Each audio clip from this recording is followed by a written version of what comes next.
बिस्मिल्लाहिर्रहमानिर्रहीम। आज का हमारा जो टॉपिक है वो क्रोनिक रीनल फेलुअर के ऊपर होते हैं। क्रोनिक रीनल फेलुअर हमारे पास एक एबनॉर्मल कंडीशन होते हैं। Chronic renal failure is also known as a chronic kidney failure. Chronic renal failure को हम क्या कहते हैं? किडनी फेलुअर भी कहते हैं। इस क्रोनिक रीनल फेलुअर में फिर होता क्या है? In this condition the kidneys processing और damage and cannot able to filter the blood from the waste product and fluid। हमारे पास ब्लड में जितने भी वेस्ट होते हैं, जितने भी फ्लूइड्स होते हैं, तो ये क्या करते हैं? ये किडनी उसको फिल्टर कर देते हैं।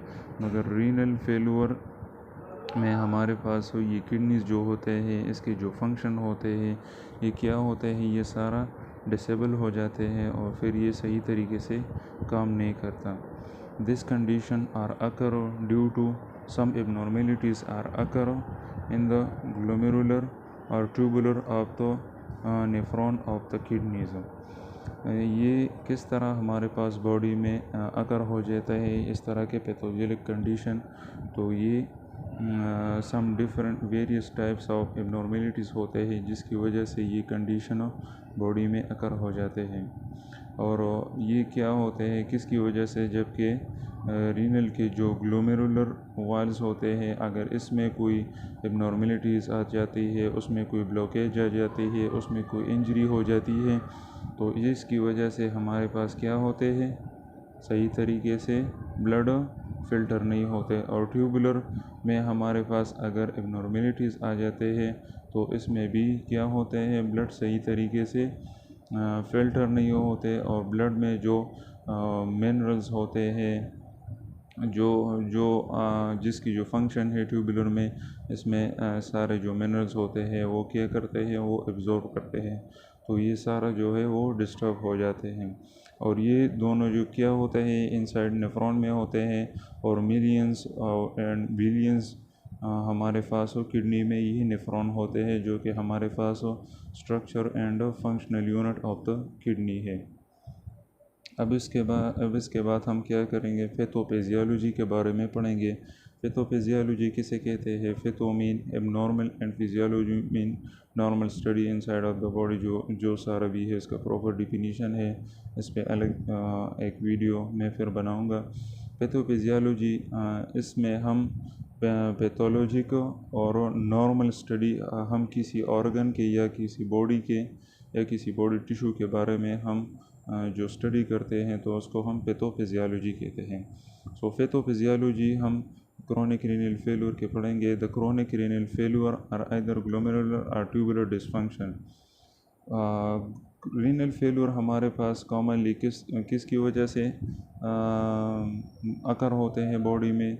जबकि हमारे पास ग्लोमेरुलर में एबनॉर्मेलिटीज़ आ जाते हैं या ट्यूबुलर में हमारे पास इनसाइड द नेफ्रॉन एबनॉर्मेलिटीज़ आ जाते हैं। अब चलते हैं ग्लोमेरुलर डिसफंक्शन की तरफ कि ग्लोमेरुलर के फंक्शन क्या है और इसमें डिसफंक्शनिंग किस तरीके से आते हैं। Glomerular are filter the blood. इसमें इसका मेन फंक्शन क्या है ग्लोमेरुलर का? ये क्या करते हैं? ये ब्लड को फ़िल्टर कर देते हैं। ब्लड को किस चीज़ से फ़िल्टर कर देते हैं? जितने भी वेस्ट मटेरियल है और एक्सेसिव फ्लूइड है, उससे ये क्या होते हैं? उससे ये दोनों इससे ये वेस्ट ऑफ ब्लड से रिमूव कर देते हैं और यूरिन के थ्रू क्या होते हैं? इसको एक्सक्रीट करते हैं। और जबकि हमारे पास इनसाइड इसमें इंजरी आ जाती है तो फिर ये क्या हो जाते हैं? या इसमें कोई ब्लॉकेज आ जाते हैं या कोई इसमें अदर इन्फेक्शन आ जाते हैं, तो ये सही तरीके से फिर ब्लड को इन वेस्ट मटेरियल से और एक्सेसिव फ्लूइड से फिर ये क्या करते हैं? इसको सही तरीके से फ़िल्टर नहीं करते हैं। तो फिर ग्लोमेरुलर जो डिसफंक्शनिंग है वो फिर अकर हो जाते हैं और रीनल फेलुअर के चांसेस क्या हो जाते हैं? पैदा हो जाते हैं। अब ट्यूबुलर डिसफंक्शन क्या है? ट्यूबुलर जो है इसका फंक्शन क्या है? तो इसका मेन फंक्शन जो होता है वो एब्जॉर्प्शन होते हैं। किस चीज़ को ये एब्ज़ॉर्ब करते हैं, ये मिनरल्स को और एक्सेस वाटर जो होते हैं ये इसको ज़्यादातर एब्ज़ॉर्ब कर देते हैं। और फिर इसको अगर एब्ज़ॉर्प्शन के अलावा इसके सिवा कोई चांस नहीं तो फिर उसको यूरिन के थ्रू क्या कर देते हैं, ये एक्सक्रीट करती है बॉडी से। तो डिसफंक्शनिंग क्या है इसमें? Tubular dysfunctioning, the tubular dysfunction are absorption and a main function like a mineral and excessive water जो and excretes to the body. अब अगर बॉडी में एक्सेस वाटर ज़्यादातर एकमुलेट होते हैं और किडनी ब्लड से गुज़र जाती है और फिल्ट्रेशन का जो प्रोसेस होता है तो उसके दौरान ये ट्यूबुलर जो होता है तो वो एक्सेसिव वाटर को क्या कर देते हैं, उसको ये एब्ज़ॉर्ब कर देते हैं। और फिर एब्ज़ॉर्प्शन के बाद ये टू द बॉडी ये एक्सेसिव वाटर क्या करते हैं, एक्सक्रीट करते हैं थ्रू द यूरिन। बट क्या होते हैं अगर ट्यूबुलर डिसफंक्शन में हमारे पास अगर ट्यूबुलर की इबनॉर्मेलिटीज़ एक पेशेंट में होती है तो उसमें क्या क्या होती है, मतलब पैथोजेनिक कंडीशन में।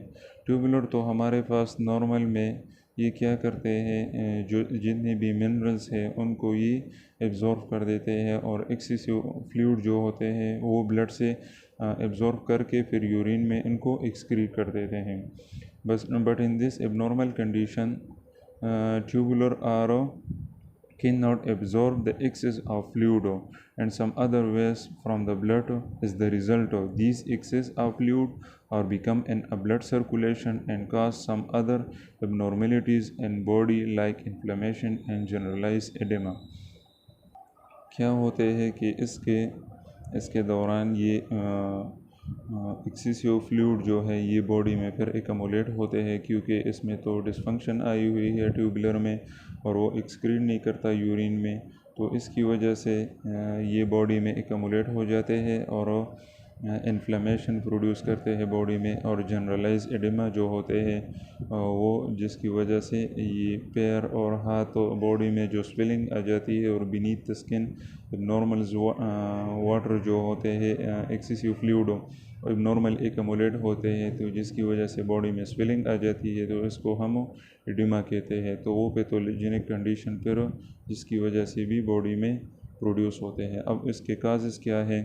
काजेज़ जिसमें रीनल फेलियर जो होते हैं वो डैमेज होते हैं, तो डायबिटीज़ होते हैं, शुगर जो होते हैं, heart disease, obesity, high blood pressure, block of urinary track UTI, urinary track infection या यूरिनरी ट्रैक जो ब्लॉकेज होते हैं जिसकी वजह से किडनी के ऊपर इतने ज़्यादा प्रेशर हो जाते हैं कि जिसमें रीनल के फटने के भी चांसेस होते हैं। तो ये सारे काजेज़ है। शुगर से, हार्ट के, दिल की जो बीमारियां हैं, मोटापे की वजह से, ब्लड प्रेशर की वजह से और यूरिनरी ट्रैक में जो ब्लॉकेज है यूरिनरी ट्यूब्यूल्स में या किडनी स्टोन्स में या other some various types of abnormalities होते हैं जिसकी वजह से ये काज होते हैं। सिम्टम्स हमारे पास क्या होते हैं? वोमिटिंग होते हैं, इसमें वोमिटिंग होगी पेशेंट को, नोज़िया होगा और पुअर स्लीप होगा, नींद का ना आना, शॉर्टनेस ऑफ ब्रीथ और ड्राई स्किन, कन्फ्यूजन होती है उस पेशेंट को। अब इसको ट्रीटमेंट की भी ज़रूरत होती है, तो इसके ट्रीटमेंट क्या है? There are 2 main treatment. इसके में 2 मेन ट्रीटमेंट होते हैं। एक क्या है? एक डायलिसिस है, दूसरा क्या है? किडनी ट्रांसप्लांटेशन है। ये 2 मेन क्या है? ट्रीटमेंट है। मेडिसिन के थ्रू ये ट्रीट होगा मगर एक्यूट कंडीशन में।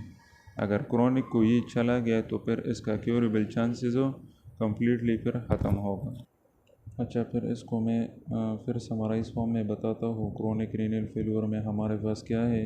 रीनल्स जो है वो इफ़ेक्ट हो जाते हैं, इसको हम किडनी डिसफंक्शन भी कहते हैं, किडनी रीनल फेलियर भी कहते हैं, किडनी फेलियर सॉरी।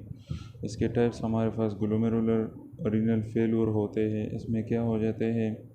इसमें ब्लड के जो फिल्ट्रेशन होते हैं वो सही तरीके से नहीं होता। ट्यूबुलर रीनल फेलियर होते हैं, इसमें फिर क्या होते हैं? मिनरल्स के जो एब्जॉर्प्शन होते हैं वो क्या होते हैं, मिनरल्स के जो एब्जॉर्प्शन होते हैं और एक्सेसिव वाटर के जो एक्सक्रीशन होते हैं वो नहीं होता। ट्यूबुलर रीनल फेलियर में काजेज़ इसमें क्या है, काजेज़ हार्ट डिजीज़ की वजह से, ओबिसिटी की वजह से, यूरिनरी ट्रैक इन्फेक्शन की वजह से और डायबिटीज़ की वजह से ये क्या होते हैं, काज होते हैं। इसमें सिम्टम क्या है, इसमें नोज़िया होते हैं और वोमिटिंग होते हैं, पुअर स्लीप होते हैं और जनरलाइज और समटाइम एडिमा इसमें काज होते हैं। और इसके ट्रीटमेंट जो है तो ये 2 टाइप्स ऑफ ट्रीटमेंट्स होते हैं इसमें, 2 टाइप्स ऑफ। तो इसमें पहला जो है डायलिसिस, जो है डायलिसिस के थ्रू हमारे सारा जो ब्लड होते हैं पेशेंट की तो वो क्या होते हैं, फ़िल्टर होते हैं मशीन के थ्रू। और दूसरा जो है वो किडनी ट्रांसप्लांटेशन के थ्रू, कि सारा किडनी क्या होता है, ओवरऑल किडनी ट्रांसप्लांट करे तो इसके थ्रू ही क्योरेबल होता है। और मेडिकेशन के थ्रू भी ये ठीक पेशेंट क्योरेबल हो सकता है, बट अगर ये केस हो एक्यूट रीनल फेलियर हो तब। So it's all about chronic renal failure. अगर किसी को कोई मसला हो तो फिर वो कमेंट में बता सकते हैं।